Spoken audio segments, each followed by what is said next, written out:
আমি এভাবে শাক সিদ্ধ করে তারপরে যে বাগার দিই।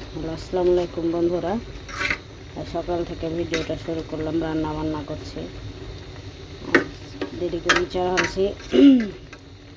যে শাক সিদ্ধ করেছি, শাক সিদ্ধ করি এভাবে আমি করি, আপনারা কীভাবে করি জানি না। আমি এভাবে শাক সিদ্ধ করে পরে বাগার দিই।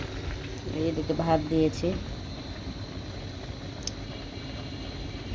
অবশ্যই আমার রুম থেকে রান্নাঘরটা একটু দূরে, এই জন্য নিয়ম মতন ভিডিও দিতে পারি না। তো যাক, আশা করছি সামনে মাস থেকে একটা ভালো রুম নিয়ে ভালো মতন ভিডিও দেব। আমার মতন কে এভাবে সিদ্ধ করে শাক রান্না করে? গ্রাম অঞ্চলে দেখেছি মারাকে যেভাবে শাক সিদ্ধ করে রান্না করে এভাবে। অবশ্যই গ্রাম অঞ্চলের কথা আলাদা।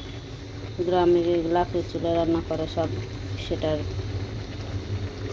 তো ওদের মতন করে খায়। শহরে তো অন্যরকম করে খায়। আমি আবার তোর গ্রামের স্টাইলে রান্না করি, সবই রান্না করি গ্রামের স্টাইলে। গ্রামে যেভাবে মারাকে দেখেছি এভাবে আমি রান্না করি। আমি ঢাকা শহরেরও রান্না দেখেছি। আমি যে বাসা বাড়িতে থাকি, বাসায় অনেকজনের রান্না দেখেছি আমি। সবাই করে কি, আগে বাগার দিয়ে পরে তেলে ফেলে, পরে তেলে নয় একবারে তেলে ফেল দেয়। আমি ফের ওরকম করে রান্না করি না। আমি আগে সিদ্ধ করবো শাকটাকে, তারপর আমি রান্না করি। আর যার যেরকম রুচি, যে যেরকম করে খেতে পছন্দ করে। আমি অনেক রকম রান্না, মানে যে কিছু মাংস টাংস রান্না করে একবারই দিয়ে, কিন্তু শাক রান্না করে আমি এভাবে সিদ্ধ করে সব সময়।